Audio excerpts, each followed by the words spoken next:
Europe 1.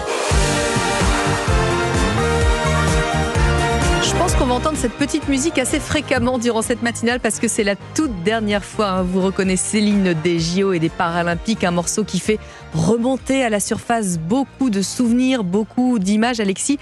Et ce samedi, parce qu'il fallait prolonger une dernière fois le plaisir, il devrait sans nul doute résonner sur les Champs-Élysées pour la grande parade des champions. Et oui, de Teddy Riner à Léon Marchand, en passant par Antoine Dupont, près de 500 sportifs vont défiler à pied dès 16h sur la plus belle avenue du monde. Des bénévoles, des policiers vont aussi parader. Une parade sous le soleil, contrairement à la cérémonie d'ouverture. Il va faire beau aujourd'hui dans la capitale. Une bonne nouvelle également pour les 70 000 spectateurs attendus pour profiter du spectacle et du concert prévu place de l'Étoile, où une scène de 400 mètres de long en forme d'anneau sera installée. Bonjour Antoine Bienvot. Bonjour à tous. Cérémonie en grande pompe voulue par le président Emmanuel Macron. Le chef de l'État veut faire pour les années à venir de ce 14 septembre une grande fête nationale du sport. Oui, à l'image de la fête de la musique le 21 juin, le président veut faire du 14 septembre un grand moment de rassemblement autour du sport.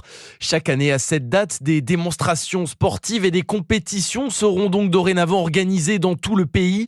Une façon de garder un héritage de ces Jeux Olympiques, mais aussi de réenclencher la pratique du sport au quotidien pour la rentrée, explique le président.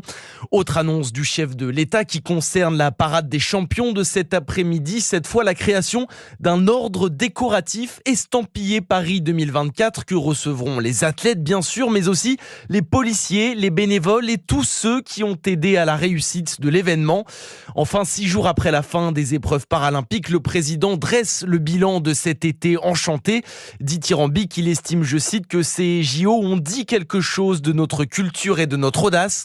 Une ferveur qu'Emmanuel Macron semble vouloir perdurer au maximum puisque le chef de l'État se dit favorable au maintien de la vasque et des anneaux olympiques le plus longtemps possible dans la capitale. Antoine, bien